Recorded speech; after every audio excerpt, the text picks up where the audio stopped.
Hey there. Welcome, folks, to our first podcast episode of the context window. So, this was an idea that was come up with I don't know which direction it is to everyone else, but at least you're in this direction to me. So, these lovely people, Matt and Cyril. Hello. Hello. Want to tell folks a little bit about who you are for anyone who doesn't already know? How about I introduce Cyril and then Cyril can introduce me? Oh yeah, I like that. Cyril is a French engineer who lives in France, ex-Ubisoft, worked on games like Assassin's Creed and things, has his name in the credits of those. Very impressive. Cyril is fantastic technically, but has great product sense and looks good. So he's a triple threat. Wow, that's gonna be tough for me. All right, Matt is British. Is well known in the Go community. He wrote. That's what I meant. What is the Go test package you wrote already? Testify. Testify. Very well known. You invented it, right? Yeah, I did. Yeah, I did. And Okay. Yeah. Let me finish. Just please. Come on. Give me some showtime. You also made a startup called Pace that was acquired by Grafana Labs, and that's how you joined. And you're also a great principal engineer at Grafana Labs with a lot of taste for UX. Oh, thank you. I should say Cyril also is a principal engineer. Oh, yeah. That's good. Thank you. I appreciate that.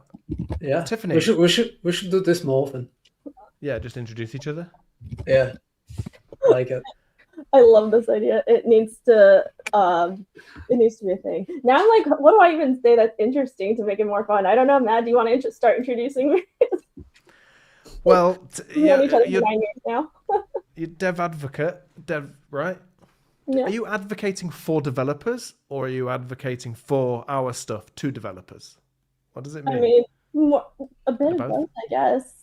Yeah, because I want to make sure that people can understand how to use our stuff, and I really want to use our stuff, not sales, but want people to do that. But I also want to make sure that the people using it, their thoughts and everything are coming back, because the whole reason that you would create products is for people to use them, and if nobody wants to for whatever reason, then that needs to change. And fortunately, we aren't in that situation. But the better that we can make it for people, that's good. It is a lot easier if nobody's using your stuff, though. If they're much easier to operate, you don't have to worry about scale. You don't have to worry about bugs. So it is a shame that we have unfortunately built very popular software. Yeah. Never mind. Yeah. I actually have known about Grafana since right before I met you so I knew about that in 2015 or something like that.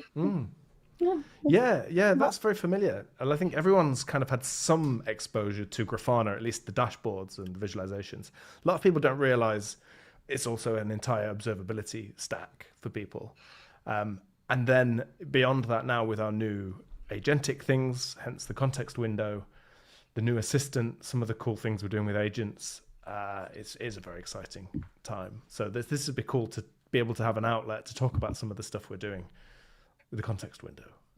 Yeah, and since you mentioned the stuff with Grafana Assistant, I'm just going to put in the channel about your episode that you had done on how you built Grafana Assistant. So that's pretty neat. Yes, Cyril and Sven Sven is also a fantastic engineer. Are people going to type that in? Are they? I mean, including the they don't if they're watching this afterwards, I guess. But I can put all the links inside of the description right now. At least anyone watching will see it in the chat. Or I could just be mean and make them do that. Or I could in the meantime be like, here, let me go ask ChatGPT, make me a QR code. I don't know. Oh yeah, can ChatGPT do that? I have no idea. Yeah, I wonder. I just normally do it manually by going to some website and doing it, but I feel like it should be able to. Well, it would have to have a tool to do that, I think. I don't think the LLM itself would be able to generate a QR code, but it may be that they've added that as a capability because you do have now diagrams and things. And of course, Grafana Assistant uses Mermaid, can generate mermaid diagrams and things like this. So usually, yeah, if it has those kind of higher level features, it is tools that have been added. And I guess we'll dig a bit into that. But I was just going to say, I was just going to say, like Sven Grossman, his name, which is German for big man. Cyril and I did a video about how we built the Grafana Assistant. We go into a lot of technical depth into it, so check it out. It's available. Ask ChatGPT to find it for you if you can't. Use your favorite search engine. It made a QR code for me.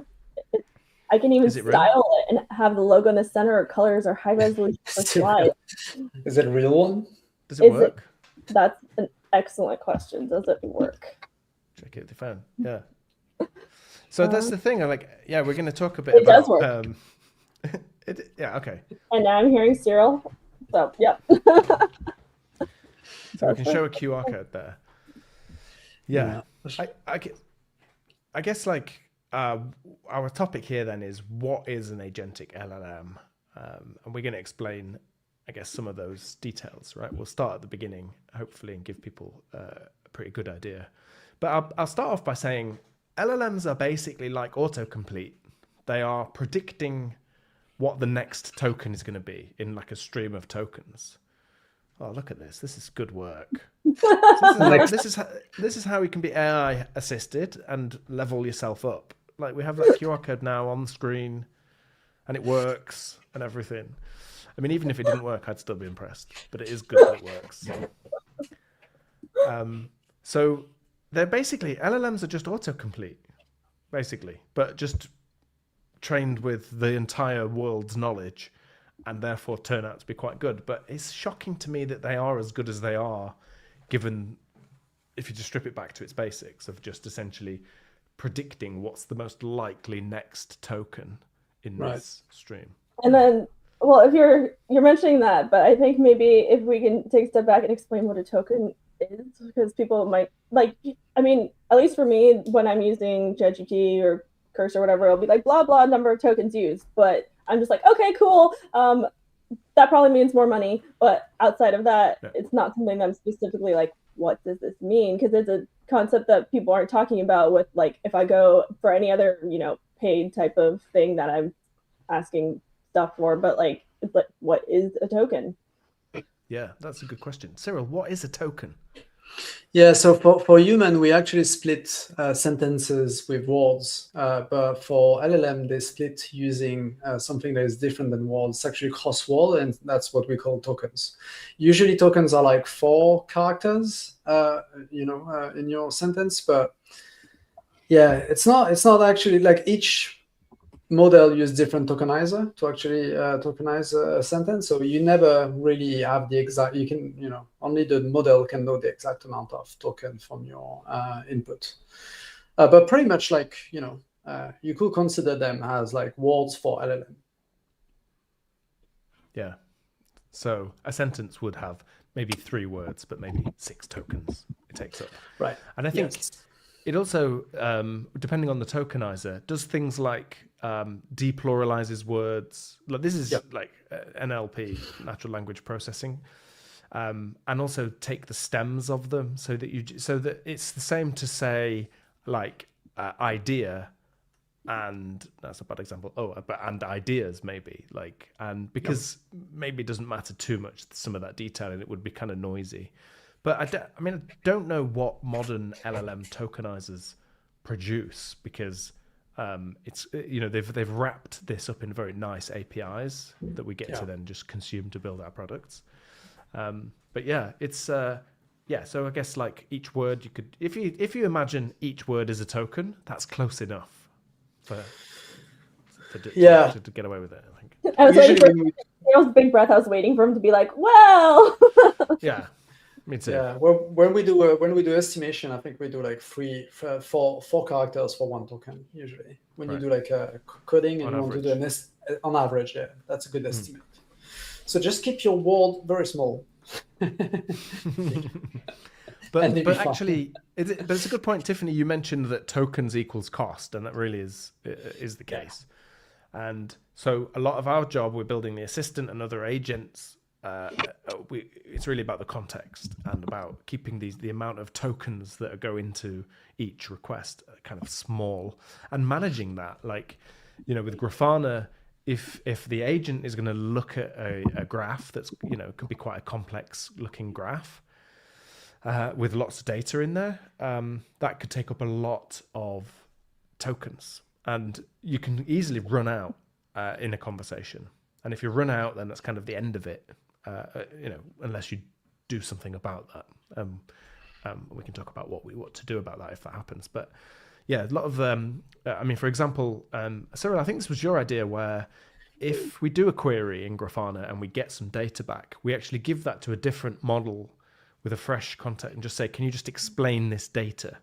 And then we gave it various techniques, and we do some non LLM stuff as well, so that the reply from that describes the graph in natural language. It's fewer tokens. It's kind of interesting that thing here, because I think nowadays all the coding agent like Cursor, Cloud Code, or Codex are doing that now. They call it like sub-agent, where it's like a fresh window that is meant to go and do something else for you and then come back with a result, so that it doesn't import too much token in your main context window. So maybe we were a bit in advance here at the beginning. Oh yeah. And then, Matt, you mentioned NLP, basically, the whole history in general, going from, people talk about NLP for a long time. Like, a friend of mine was doing his PhD in oh my gosh, letters, in NLP, 10 years ago or so. Right. But it wasn't also LLMs, but, when you hear NLP, people are like, okay, so maybe that's natural language processing, but it's kind of just some people may not have actually heard of what, and you also mentioned natural language, but some people maybe have heard it only in the context of when we're talking nowadays about using LLMs, but how, if someone was hey, okay, what the heck is natural language?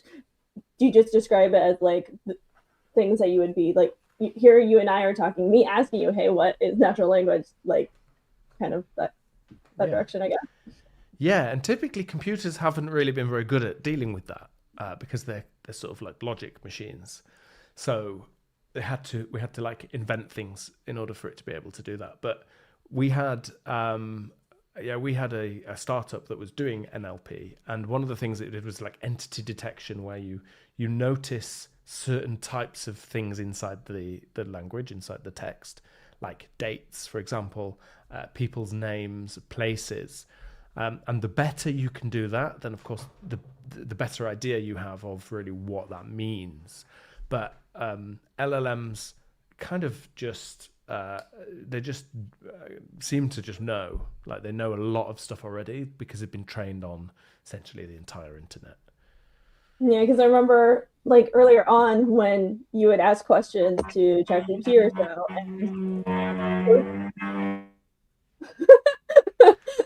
I was like, is that a plane? No, it's not a plane. And basically, the data that you would be getting was capped at 2023 or so, because that was what it had been trained with. And then before having things where they currently are, you would maybe go to Google, Bing, etc., search engine, and DuckDuckGo, and be like, hey, what is X thing? And then it became more be here, let me go use something like ChatGPT and ask it, what is X thing? And now you go over to, say, Google, and you'll have those search results, but then you also have Gemini being here is X thing. So you're all taking this question or whatever you're saying and giving it over to it. So is now a good time for me to show that one slide that we have? Let's show our slide. Yeah, it's a good time. Sure, let's show. This is our one slide. Cyril, I think you're having some construction work done. Are you in the background? Yeah, I'm sorry. That's all right. Loud. It sounds like you're next door to a dentist. Not in a good way. Because, yeah. Right, check this out. This is specifically talking about tool calling, but look, you've got context and instructions going in there, and you have prompts and things, and this is literally, it's all just in natural language. And then into the LLM, you also describe tools, and a tool is essentially allows the LLM to reply and say, I want to call this tool. I want to use this tool for some purpose. And here's the inputs and outputs here's the inputs of the tool call. And then that tool call can be programmatic. It can be anything, actually. It could be another agent answering something.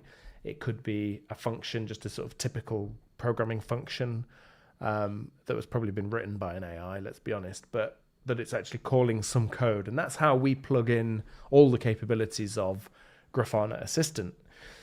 So it might have a tool to make a query in Loki to search for some logs. And in the prompt and in the instructions, we taught it how to call that tool, how to build the query that you need for Loki in order to be able to go and get that data. And then also how to deal with that response, what sort of thing to get back. So it's a mix of the LLM just being really intelligent, and then also the tools that we provide help it in order to do things that it otherwise wouldn't be able to do. And then then get output. By default for LLMs, isn't the only thing that you end up getting from them text without having tools too?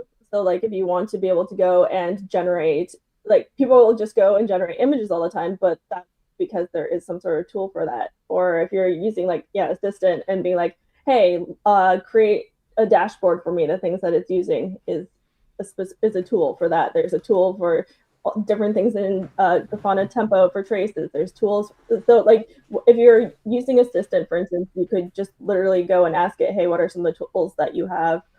If you're doing things on the OSS side, if you're using Grafana MCP, which is another conversation, but if you're using that, you can see in there, like if you're using Cursor, what the different tools are there as well. So it's just things that basically, as Mao was saying, like they're like specialized for what you are trying to do. And yeah, there's all sorts of ones. Now it gets difficult, doesn't it, Cyril? Because what happens, Cyril, if you have too many tools? Because there's a lot you can do in Grafana. There's a lot of tools we could put in there, but what happens? I guess confusion for the LLM, right? Like too many tools. Which one should I call? And also like knowledge about how to use them. There's so many instruction. You can get like the instruction about how to use that specific tool can get diluted into the whole context. So yeah, too many tools is a difficult problem to deal with. And I think that also it's interesting because each of those tools have instruction and schema that counts into the context window, but that's not all. Just having a tool, an empty tool, also count as tokens in the context window. So there's like an extra price for having those tools. Also, I just wanted to maybe touch on like tools. This is interesting because what the LLM here is doing is just text. It feels like it actually is tools, but they don't have access to real tools. They just have access to send you, or you're actually just giving a schema on how they can communicate with you. They're not actually using real tools. They're just really outputting, structural output that is meant to call a tool. So it's still generating token, but in a way that you told it that you have those parameters to generate. Yeah, so that is a good point. You execute the tool yourself as an engineer building something with LLMs. It just tells you in the response, I want to call this tool with these parameters. It doesn't actually do anything. It's just telling you this should happen now. You then do that work somewhere, and usually there is a translation between the tool and the arguments and some kind of real code, but you are just managing that yourself, which also means you could make that dynamic too, so that you could do different things depending on the arguments or anything really. It's quite a powerful way to hook in.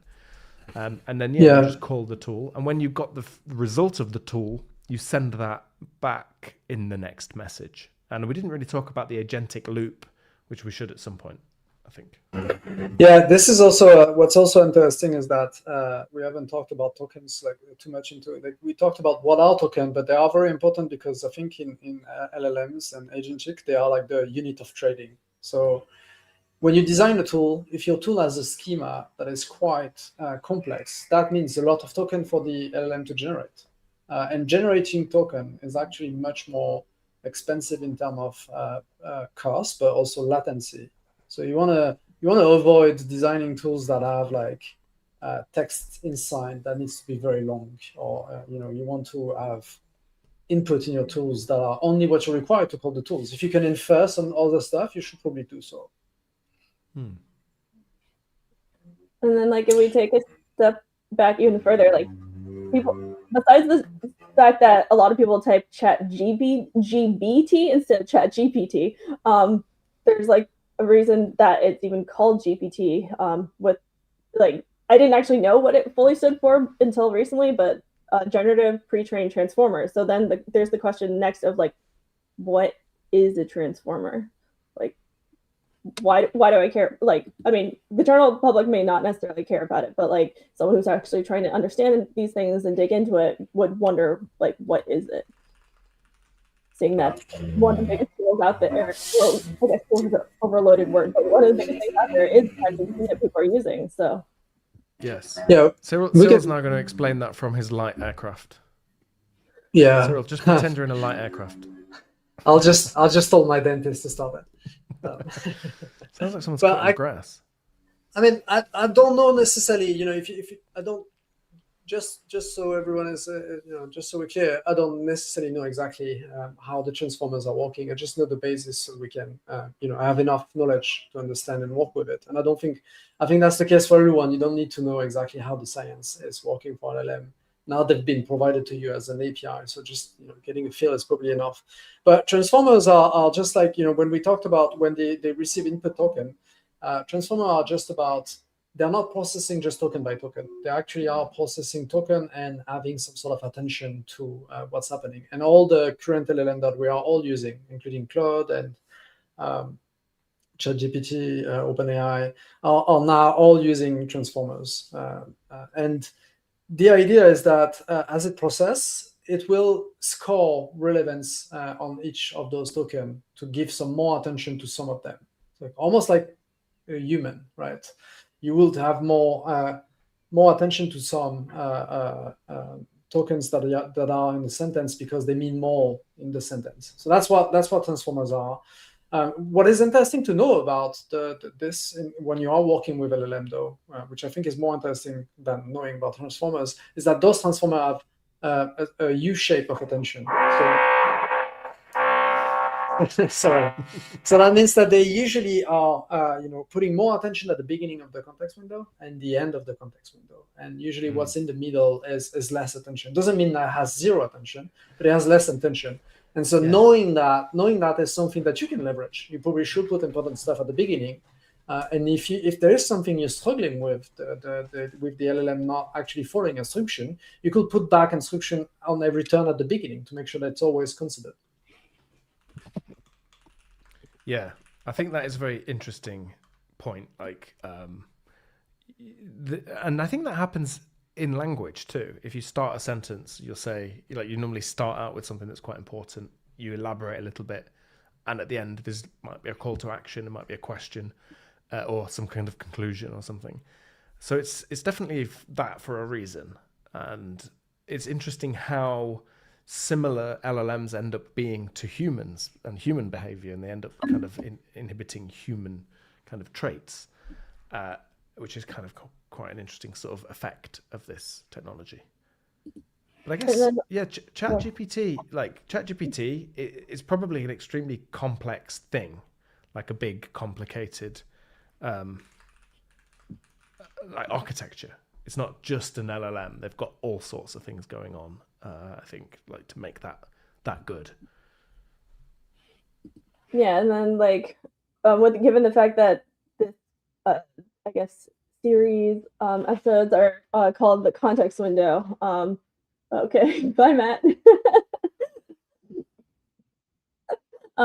Yeah, just like talking also about basically like what is an actual context window. Like basically, from my understanding, it's everything that the model has like in front of it while it's, I guess, sort of thinking through things. And then bringing that back to what you were talking about, attention, like kind of going and like operating based on like the context window you have, and then like the more certain things have a like, oh, you have a certain amount of context you can give it, or like the more context that you have, then you end up having more attention required, and then that costs more money. You can also think of it just kind of like if you are paying attention as a person to, if I'm paying attention to too many things at the same time, like that is a higher like mental load, or it's more cost on me. So kind of a different way to view it there. Yeah. And so the other point of this, of transformers, is it's transforming. So what's it transforming? It's going from text or tokens, and then it's transforming it into a vector. So this is where now we get into like, it's something that the computers can now deal with, which is just a sort of mathematical, vector. So this is where like we go from natural language to numbers that the computer can then crunch and like run on GPUs and things and do like operations on it. So that's why it matters, the attention, because if I say a sentence like, I predict I'm going to eat a burger. I think the fact of like, I'm going to go and eat a burger is like that's the meat or the plant-based bit of the sentence, plant-based meat. But predicting, I also mentioned, and that's kind of less important in that sentence, right? So if the transformer decided, the word predict here carries more weight, that would then produce a different vector. And when it's then operating on that in its big kind of sea of vectors, it's going to find things about predictions. And that's not really what I mean.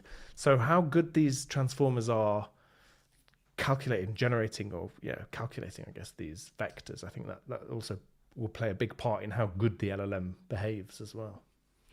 Yeah, and then when you hear, like for me, back when I would hear vectors before, I would literally think of in my math class. It wasn't something that I specifically thought of in terms of like words until the whole boom of AI. So then, like back then, you would be, it feels like so long ago, but like you would be hearing things like vector search whenever you would hear about vectors, or you would hear about retrieval augmented generation / RAG, and like there was like, I don't feel like I hear about that as much anymore since we've been moving it further directions since then. But yeah, because like basically from my understanding for RAG, you would basically have your LLM and then it would get some sort of data from an external place before generating a response. So like maybe you would give it some specific data. Maybe I would give it like my flame graph from Periscope or something like that and have it do something based on that. But there's a limit to what you're able to do for that. Yeah, so it's interesting, like you mentioned vectors, like in math class, it is the same thing. It is a path through multi-dimensional space. So you can't really picture it, but if it was just in 3D space, you could imagine there being just some kind of structure that's a pathway. And the idea is, on all the stuff that's been trained, we find these vectors and these kind of positions, these end positions of various concepts and various ideas. And then if you then run some content through the same kind of process and you end up in a similar area in this space, you know that they are related because of the way it works. So it's kind of like you have a room and you've like organized it and you've put things all in certain places, and then when you're looking for something, where you're going to go immediately to go and kind of find that. And you'll find not just that, but things like it in that area. You've grouped them up similarly. We had in a previous company, we had a face detector, and this essentially had a vector for your face. And then what it would do is on a say, like if you trained it on IMDb celebrities, you could essentially calculate calculate a vector using the same technique, and then look which faces you end up closest to in this multidimensional space, and they're the celebrities you look like. And we actually built this for a conference in Vegas where people could walk up and look at it, and it would put a circle on their face, and then it would come up with the celebrities you look like, which seems like such a great idea until it started mixing genders and in other ways just sort of like really surprising people with who it thought they looked like. And not everyone was happy with that. But it was, you get to see how that technique works. It is amazing because, like you say, quite a simple thing from maths, just a vector is just like distance and a direction. These are multidimensional, so there's lots of dimensions in these vectors. So they're much more complicated. But the maths actually isn't that complicated at the end of the day. And it's why I guess we got lucky with the fact that GPUs, which was tech that was built for gaming, basically is the same sort of, it can do the same similar kind of operations and can do them very quickly. So that links back to Cyril, doesn't it? Cyril, you're still working on GPUs even after you left Ubisoft. Good one, yeah. I'm still working on CPUs. GPUs, sorry. Yeah, that's all right. But I don't have to run them. Right, that's easier. That's easier. Yeah. That's why I like the fact that it's an API, because we're explaining this as if it exists. We're not talking about how many billions of parameters they have and how difficult it is to operate them. And those labs really are putting off the biggest effort for us. Yeah. The audio is not the best. If I heard that much audio at a dentist's office, I would expect some very agitated groans or screaming as well, but he's doing quite well. Yeah. It does sound like he's smiling, though. But Cyril's not having any work done right now. No. Someone else is in the chair. Yeah, so we apologize for the audio issues, everybody. Yeah, it's all right though. And then, earlier on, we still hear about it, but you would hear more people talking about generative AI, or you would just see a lot of Gen AI. So more of hey, okay, you ask it to do something, it will maybe give you some sort of text, or maybe it'll give you an image, or maybe it'll give you code. But it was just kind of you gave it what we being everyone, I guess, in this space, but call it a prompt. And you give it the prompt and you get some sort of response. But over the last couple, especially maybe over the last 2 years, maybe, and especially in this last year, I'm hearing a little bit about a Gen AI, but when you go to conferences, it's not about Gen AI anymore. It's about agents or agentic AI, and as things are going in that direction. So that brings up the question of just okay, so or a few questions. There's what are agents, and then how does that play into agentic AI, and then this episode is called Agentic LLMs. So there's agentic, there's agents, there's all these different things, but how are we going from one to the other, I guess? Yeah, this is a good one. So I think that technique I talked about with the faces wasn't generating anything. It would just tell you which of the other things in this you're closest to. If you're doing a spam detector and you build an intelligent spam detector, it's just kind of deciding this is spam or not. It's just kind of classifying things. Those operations where we started and where things did get good, they're not generating anything. And the fact is that with ChatGPT, you'll notice it's not searching and then returning a search result like Google was. It actually generates the response you see, and it does generate it in the when you see it, you literally see it animated sometimes where it looks like someone's typing it out. Well, it really is doing that. It's generating it token by token and streaming it out like that.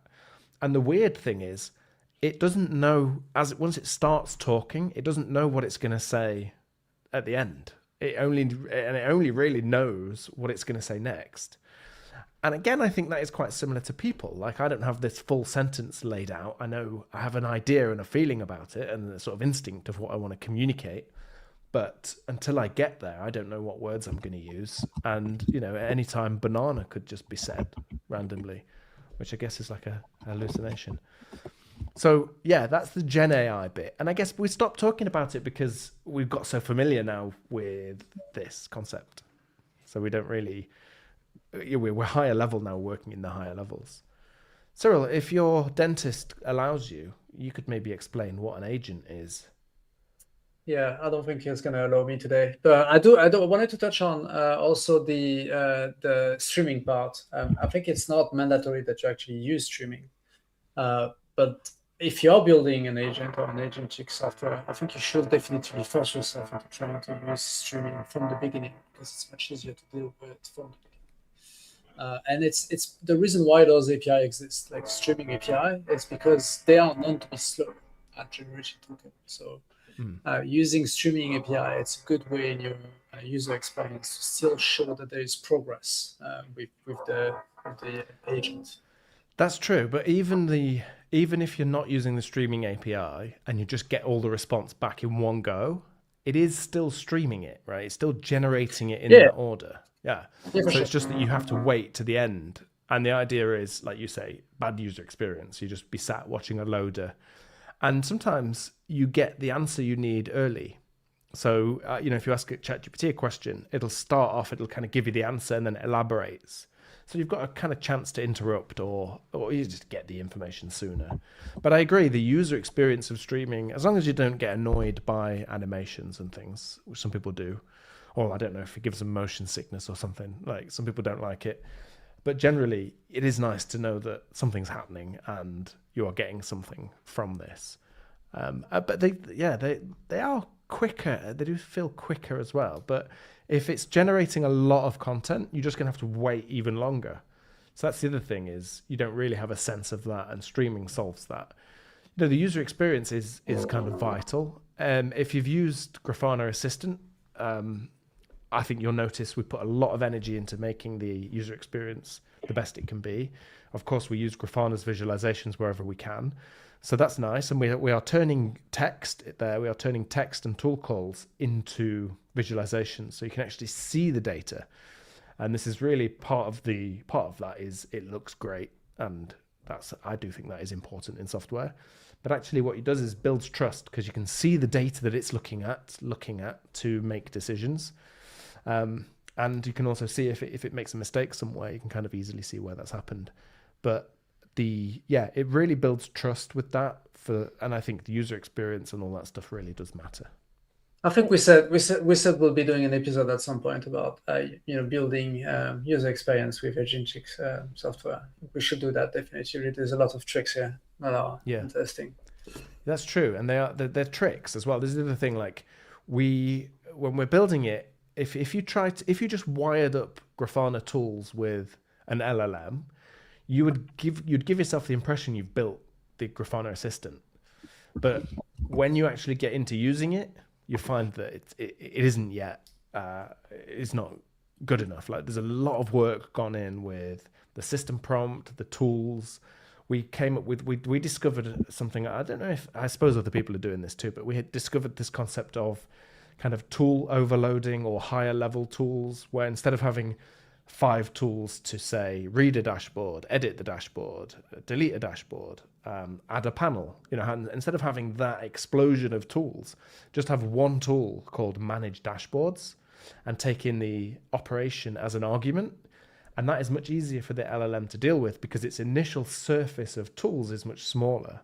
And from that, it can say, I know I'm doing something with the dashboard, so I'm going to use the only tool I have, the manage dashboard tool. Then it has to think, well, what are the arguments in order to call that tool? And that's quite easy for it to decide, I know I'm reading, or I know I'm going to add a panel, I'm going to add a new visualization or something.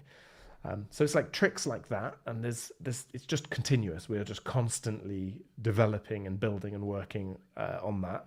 Not everyone will have that same problem, because you may only have a couple of tools. I don't know how many tools Cursor has. Cursor's the Agentic IDE developer tool. It doesn't have as many as Grafana, because it's going to be searching files, it's going to be reading files, it can of course suggest changes and all these things. It's like a handful of tools. And in your case, or in the listeners or the readers' case, maybe you have your own set of specific tools that you just need to build something, and you'll be able to do that. So I don't want to put people off, but I'm saying at scale, when you get to that level of all the things you can do in Grafana, you have to get quite creative about how you do that and how you manage that context and things. We didn't hear what an agent was, though. So. Yeah, and before, and I'm going to push back again, before talking about this, should we talk about the fact that not all models are equal? Because we've been talking about models, but there's some models that are smaller models that are meant to be actually responding faster. Others that are way larger and more smarter, that are trained on larger amount of data. And I think there's as you are designing your agentic software, or like trying to figure out which one you should be using. You should be testing out all those models and figuring out from the start, maybe using some sort of playground, which one is the best to get started on. And then, like, we were talking a bunch about like ChatGPT or GPT, but then there's like other transformer-based models. So there's like there was like T5, like there's different ones there too. In addition to like if you're opening up say Cursor and being able to see, hey, what are the different models that I even have there that are available? Yeah, that's it. And we deliberately do that. Cyril, I just muted you. We deliberately use smaller, cheaper models sometimes for things where we need things to happen quickly, or where it can just do it reliably and it's cheaper and faster. Smaller models means fewer tokens, fewer inputs and outputs usually as well. That's the other thing of mixing models as well and using a model for its particular strengths and things like this. It's quite interesting. I'll tell you what, shall I explain what an agent is then? And I wanted to two things beforehand. I asked Cursor how many tools it has, and it says it has 19. So there's that. That's interesting. And then also, like, I can't remember if this had been covered already or if I just forgot, but like we had mentioned prompts, and then that kind of being like what you're passing in, or like in the sense of what you're telling the AI to do. But then I don't recall if we actually also talked about context as well. Which is not just for agents or agentic side, but LLMs in general. So kind of like telling your AI like what it's working with. Like you could, like there's certain things that you could give it of like, I don't know, does something like, hey, assume that you are like a dentist and blah, blah, blah. Like, would that be something that you'd be giving as context versus like what you're giving as a prompt? Right. Yeah. Well, context is the prompt. So actually, the context window is everything that is at one point in time into the transformer or the LLM. So it includes instruction, the system prompt, the tools, but also all the message history and what's being outputted right now, because it needs to know about them. So all of this is the context window. So it's like everything, basically. Yeah. Yeah, but it's a good point, and this is really like probably the most important thing when it comes to using LLMs is, the LLM is general purpose, and so what it does depends really entirely on the inputs that you put in, right? And even if you put in the same inputs twice, by the way, you don't always get the same response. They're sort of non-deterministic. Which you can control to some extent, but essentially that is always the way. And you think about that from typical engineering point of view, where you might write a function, and in that function you pass in certain arguments you expect to get the same result back, and so you can test that very easily. Well, it becomes challenging when you're doing that with LLMs because they often won't reply in the same way. It'll be different every time sometimes, and that's partly. Part of that is its power, and that's why it's so good at, if you ask Assistant to do an investigation for you and go and poke around and try and help you discover something, it can do that. It's kind of creative. It's got a sort of creativity in there. But yeah, so it's all about the context, the prompt, the tools. Tools all come with a description. Cyril mentioned that earlier. That's going to obviously tell the LLM when to call that tool, or when to say it wants to call that tool, to be more accurate. And so it's very influential. And you can imagine if you put in a tool that just says do work, and you call this tool to do some work, then it's probably going to always use that tool, even if you have more specific ones for something.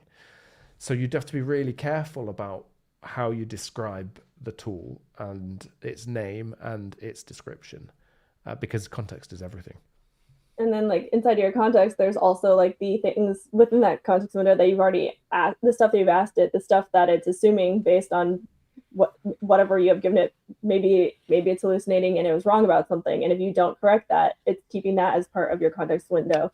So just kind of like, it's part of why especially nowadays, I mean, it's going to keep getting better and better, but like I've seen times where I can be like, hey, forget my last instruction, or no, that thing is not true. Actually, what about this? And they'll be like, oh yeah, actually, I see your point, kind of thing. But like then if you're doing something completely different or just not wanting to keep all of that, then you can create a new, like start with a new context instead, because it can sometimes be confusing, it can get overloaded, it can just become too much to be useful at a certain point in time.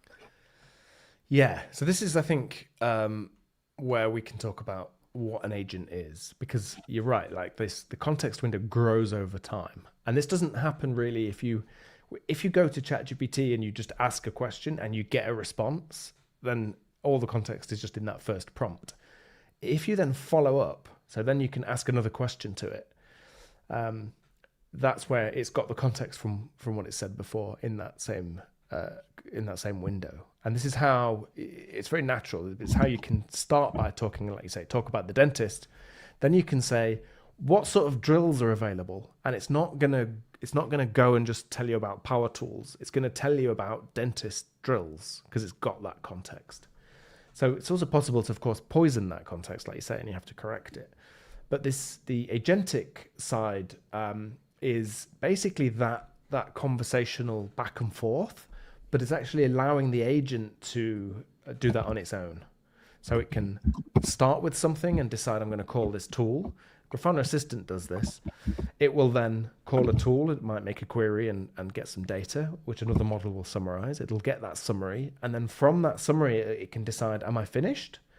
Do I have the answer here? Or is there something else to do? And the LLM is going to decide that.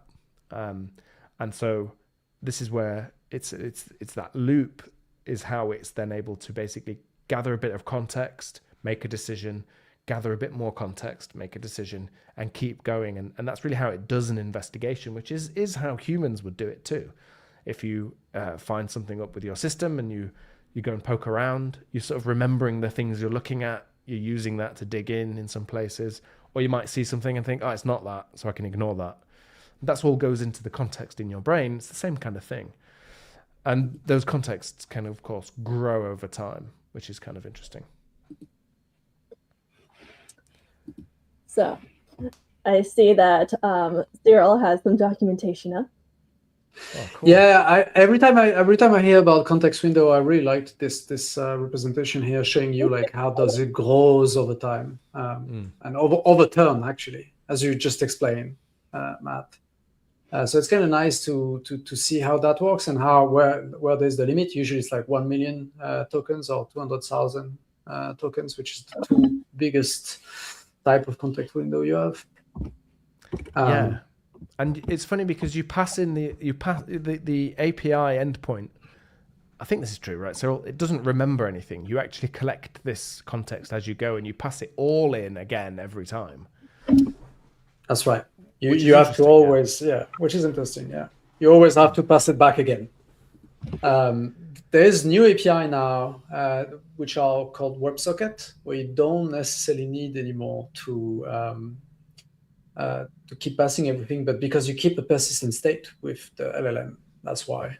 So they've just solved that on their end, but it's the same thing, right? It's the same thing, yeah. Yeah. But that's interesting, and I think it also means you can change it. You can change the context between turns. So if you learn something later, you could have another agent even correcting mistakes, for example, and it can go and tweak past conversations, and then next time it does a turn, it's updated or it's different. And it's kind of like branching, if you think of that. It's quite interesting. Branching, I think one of the biggest use cases for actually changing the history of the context window is that compaction, right? You closer to the end. What should you do? You should probably compact the whole history into maybe some sort of a summary of what happened. Keep maybe the last few turns untouched. So you're rewriting the whole history to just shrink the context window. So it feels like you have an infinite conversation with the agent. Which works surprisingly well. It depends on how good the compaction is. But so the idea is like you might have 10 back and forths and you're talking. So you have 10 turns. And then the next, we're running out of context. So what we do is we say, give this to the LLM and ask it to, can you summarize this and pull out the most important bits here, and focus on these things. I think Claude Code actually has a compact command that you can call, and you can also prompt it additionally. So you can tell it like, compact this and ignore all the stuff about that particular service because I know that's not the problem. It's working elsewhere, whatever the situation is. And then it turns that big long conversation, all those 10 messages, shrinks it right down into one. And then you can keep going, but you have hopefully the most sentient pieces, the most pertinent pieces still there.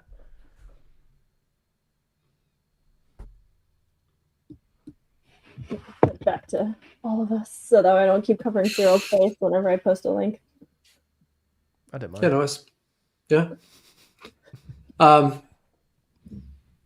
Anything? Should we talk about anything else? Or I had one interesting story about compaction that I wanted to talk about, but maybe it's. How long is it? Surely a story about compaction should be small and quick. Ha, but No, not that. Not ha ba ba ha ba bum chub. Because yeah, just badum. Okay. If it's compacted. Yeah. Good point. Can you do? Good point. Do you have something to? No.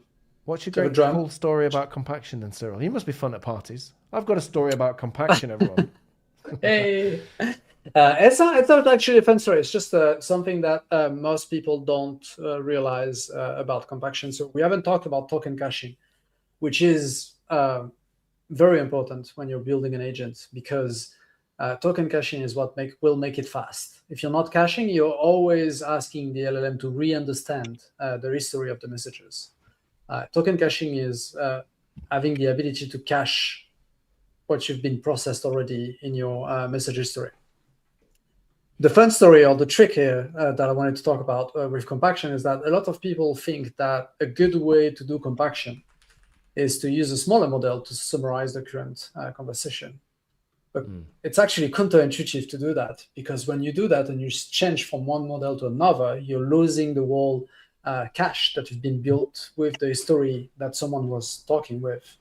Instead, one of the biggest techniques that most of our coding agents are using, like probably Cursor does that, or Cloud Code does that for sure, and Codex, they're actually injecting one message using the same model, the same setting, one message at the end, which is like, compact the data, here's how it should be compacting. So they actually inject some sort of system prompt as a user message at the end, asking the same model to generate the compaction as it should be, and then they replace it with that. And they're doing it this way because it allows to actually leverage the cache that has been built so far. And so it turns out that it's actually less expensive to do that than using another model, especially when you are at the end of the context window. It's probably where it's actually going to cost the most to swap the model. So it's not a fun story for like a party. Well, depends. I mean, depends on who you're with. Yeah. But if you're building agent, I do think that caching, compaction and managing the context window well is like 3 elements that are very important. And so I think that trick is quite interesting if you're building an agent. Yeah. And then there was talking about context when we were just talking about LMs in general, and then with all this movement over towards having agents, then there you still have your context, but you have even more context to give it, and the idea of that it's not really exactly remembering things, but based on what it's sort of remembering, the different things that you're giving it as well, so is how it's able to do more than just having your traditional.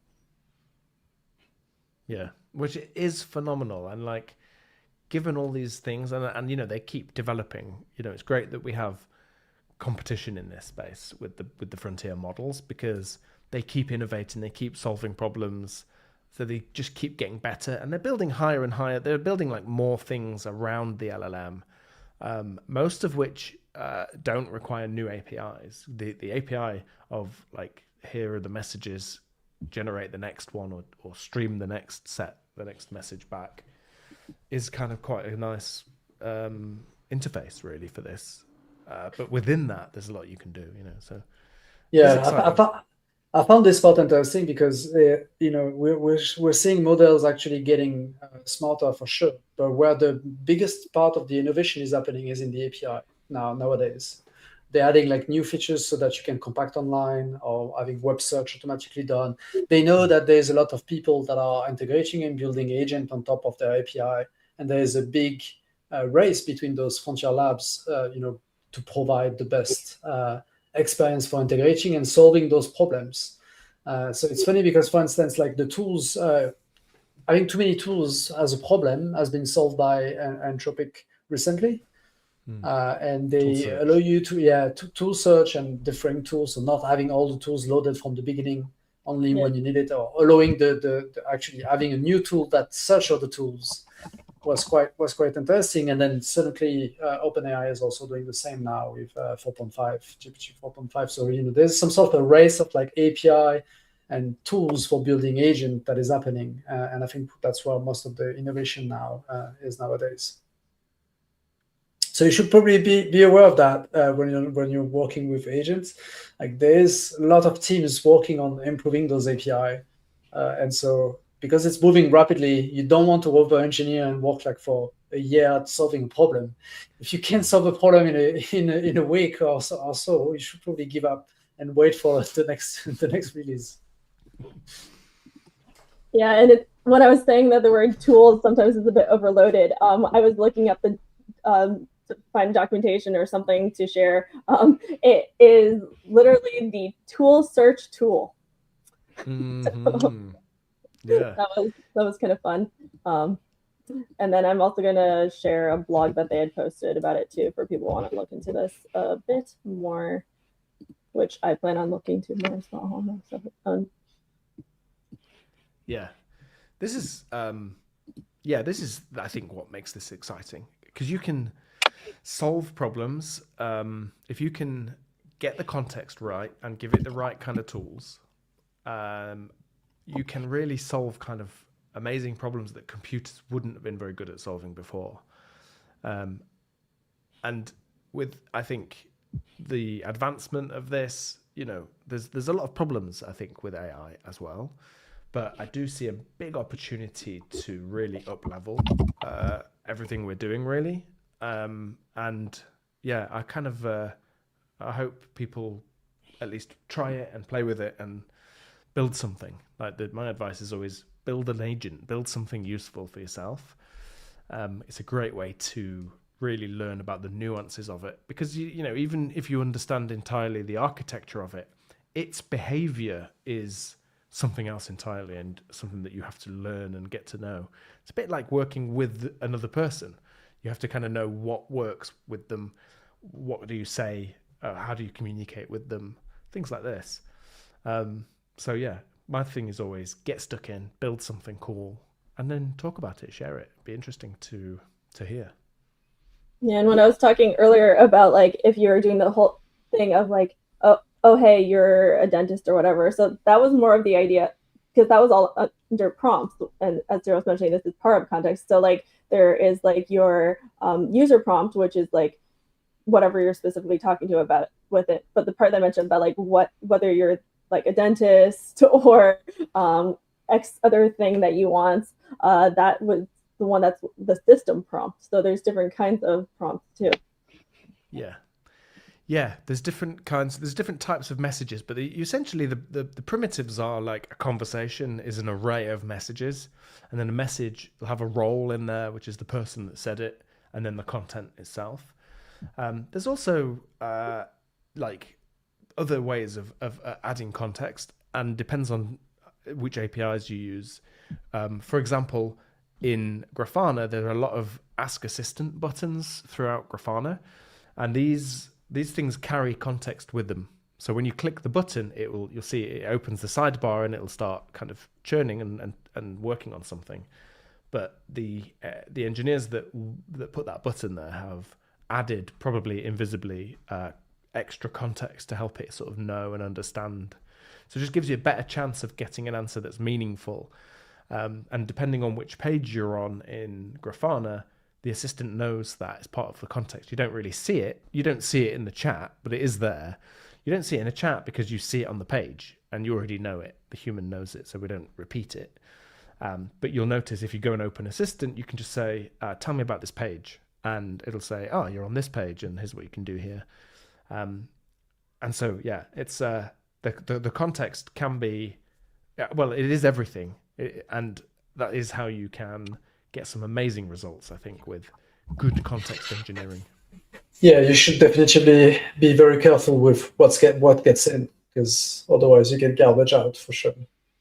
I also, what I really, one of the questions I often get about how do I get into Agentic LLM and building my own agent is which SDK or framework should I use? I think the answer should be none. Don't use any, because they're hiding that magic. They're hiding that magic for you, and also abstracting away a lot. And if by any chance you get popular with your agent, at some point you're going to need to be able to move as fast as the frontier labs and being able to use those new API. If you're behind some sort of a high level SDK, that's going to be hard to onboard. So I think you should always start with like avoiding, just use the frontier lab SDK that integrates with the API. That's good. That's good enough. All those SDK are great. Trying to use like higher level for building agents usually are not going to teach you much about how to manage the context window. They're going to try to do it for you. Yeah, that's, I think, such great advice. Plus, if you're using AI-assisted coding and things like this, it's quite easy to do things now. You don't, and the API is quite simple anyway. But yeah, he's right. The features, when they're new, it's moving so quickly. So I think you want to be at the forefront of that. And we certainly are at Grafana Labs. I mean, the assistant it has gone down very well indeed. The team have done a fantastic job. So we're really proud of it for sure. And if you want to stay at the forefront there, any of these sort of abstractions and things and the infra and all this sort of great stuff that's very tempting for engineers to build can get in the way. So yeah, keep it simple, stupid. It's good advice here as always. Sure. And then you mentioned context engineering. I hadn't actually heard of that terminology before, but I've definitely heard a lot of people talk about prompt engineering, or they put on their LinkedIn that their job is prompt engineer. Right. Well, we all are now. Yeah. Yeah. At some point they were just prompt engineering, which is more like as a user, right? And I think context engineering englobe a bit prompt engineering now. So you have not just the prompting part, but also building the right tools and building the right harness for the model. Yeah. So I guess looking at agents again, it's kind of the idea of what it's so-called remembers, quote, since it's not actually remembering things, and then the reasoning that it does of okay, I need to do this, then I need to do this, etc. And then you need to actually take an action on it, and that's where it's oh, hey, maybe this is the tool I need to be able to solve X thing. So is that kind of an overall picture of how one could think about it? Yeah, I think there is also memory, which is a separate thing again that they've built on top of that. But maybe we'll do that in another episode. I think that we're coming up on our and then there's things like agent harness as well. Yeah, we haven't talked about agent harness and also reasoning. Reasoning is also quite interesting to talk about because it's not necessarily always something you want to use. There's cases where it makes sense to use and cases sometimes where it doesn't make sense to use. And also, what is reasoning? Sometimes it's kind of confusing to think about an LLM being able to reason about something. Yeah. Yeah. Maybe we save that as a teaser for a future episode then. We can say that as a teaser. Yeah. I guess are there any fun things or tips or things that relate to the stuff we've talked about already that you wanted to share before just having a little discussion about some of our future episodes and ending the call? I don't know. It's definitely a fun area to work in, and it's definitely surprising. But it's amazing how good the LLM is, given what it is and what it's doing down at the very fundamentals. I would not have predicted that would ever turn into what we have today. So it was a big surprise, and I think, yeah, that's why I say I think people should build, because it is amazing, and some incredible things can be done that were unthinkable before. Yeah, that's my fun. It's fun. I guess if someone had the question of like, hey, when should I use agents? Do I need an agent? Do I always want an agent? Like, if someone were to ask that, what would you tell them? So the agent is like, it's able to do tool calls and then use that result and do something with it, you know. And so if you've got tools, having it agentic definitely makes sense. I don't think it would work even if it wasn't an agent. If it's just a single request and you just get a single response back, which by the way can be very powerful. It's still, you know, if you're asking it to summarize something, or we have a flame graph explainer in Grafana, so this is a perfect use case for it. The flame graph got lots of data, lots of information in there, but kind of you have to learn how to read it properly. You've got to kind of, you know, you've got to know how to do it.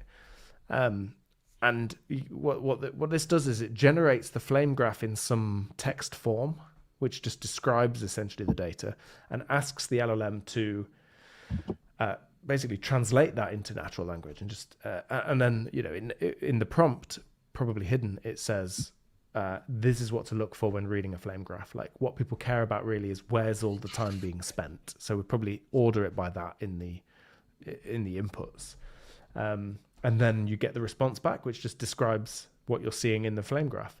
That is an amazing use case for it, because just at a glance, it tells you immediately what you should see in this flame graph. So yeah, like of course, when I add it as an actual slide instead of just, you know, sharing my screen, it doesn't work the way I wanted to. I thought it would be animated, but it doesn't. So we are going to just quickly share screen. Other screen. I can just imagine the token flowing. Yeah. There we go. So yeah. Here we go. Oh, this is such a good. So we personally didn't build this, so I can without bragging say what an amazing job they did. So they hover over the certain entities within this, and it'll highlight in the flame graph as well. This is where I think integrating the LLMs is where you really get a big boost of kind of ability and you know, just how good it really is. Tight integration like this, not just wall of text, something you can interact with. Fantastic. This is what's going to make you survive the CLI era, having those kind of experience where you can just drag over, you know, the span here, and it does the same. So it's much easier to work with. Yeah. And then I guess, yeah, so like, did we want to save it for next time to talk about GPT 5.4, or did you want to have a quick thing you wanted to mention about that? It was supposed to be like some sort of a news, like on every episode, and I guess, you know, this week this episode news was GPT 5.4 has been out, and it's definitely been an impressive model. Definitely on par with the king there, which was Opus 4.6. And yeah, it comes up with like again, it's great model. You should definitely go check out the model card of ChatGPT 5.4. There you go, breaking news. Breaking news. I use it every day. Also still with Opus, but really, it's a daily driver right now for me. Good model. Good that it's not breaking. When they bring out a new model, Cyril, what are they doing? Are they training again all the weights and everything? Are they just training it from scratch, and they've got I don't think they are training from scratch. I think this one is definitely you know, an evolution of 5.2 or 5.3 codex. But I think they're going to drop the codex part now. So codex was like special training on top of 5.2, which was just specialized in coding. Turned out it was very not easy to work with in terms of like talking. It was a very good engineer, but also an annoying engineer to talk to. That sounds familiar. Yeah, I know. Definitely, they really trained it like too close to an engineer, you know. Too realistic, so no one liked it. yeah, it was autistic. Literally, right. It was autistic 5.3, but very good engineer, to be fair. And I think this is an evolution. They dropped the codex now, and it's just It's just the same model for ChatGPT desktop app and the one you use in Codex too. And this one is much pleasant to work with, much easier to describe issues or explain problems. The other one was like, yeah, it doesn't work. That's it. That's why. Yeah, and so like some of our future episodes, so like I think our next one we're planning on having after GrafanaCon, and I think GrafanaCon's around like the 20th to 22nd, but having some discussion about things that are going on from GrafanaCon in the AI space. And then things like I mentioned earlier Grafana MCP, so having an episode on that. So I'm just going to share in the chat if people want to take a look at it on GitHub.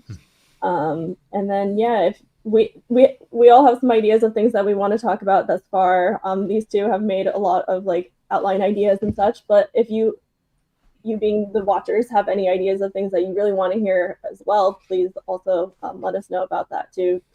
Can leave comments on this channel here. There is a community Slack, but I honestly have no idea at the moment which channel is for AI, so I need to figure that one out. There is an MCP one, but I'm not sure for AI in general, but for instance, you could find me on there. I don't know if these two are there, but as developer advocate, I'm definitely there. But yeah. Or you can just go to Cyril's house. He lives in the south of France. Beautiful place, beautiful part of the world. I thought you were about to give my address. No, what your address? No, but yeah, I love that. Like, tell us what you want to hear about and learn more about. Just prompt us basically, and we will satisfy that. We will stream the response back to you. Yeah. We'll use Python for mana and add more. All right. Well, thank you all, and see you folks next time. Yeah. Thanks, everyone. Thanks, everyone. Bye.